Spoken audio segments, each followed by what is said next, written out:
Salam, my name is Maysam Mitalipova. I am a scientist Uyghur at the Whitehead Institute at MIT here in Cambridge, Massachusetts. Today I want to bring attention to a virus outbreak in China, Wuhan, and its effect to Xinjiang, East Turkestan.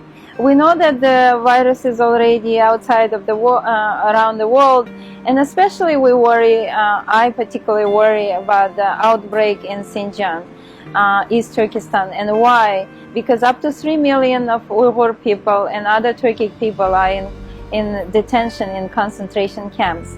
If the virus will get into the concentration camps, this can be a catastrophic situation, not only for Uyghur people, not only for China, but it can be a catastrophic situation for entire world. And why? Because people are in detention, have no place to go, so they are overcrowded in those in those detention centers, and we know that they have a poor hygiene, a lack of proper food, and they can contaminate each other. The virus can spread very quickly.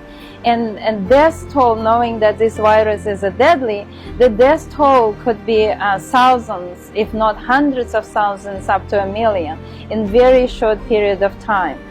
As a scientist, as an activist, and on behalf of Campaign for Uyghur, I am asking World Health Organization, Amnesty International, and the United Nations to pressure China to close those concentration camps and let people to go home to avoid this catastrophic situation and this death toll. Thank you.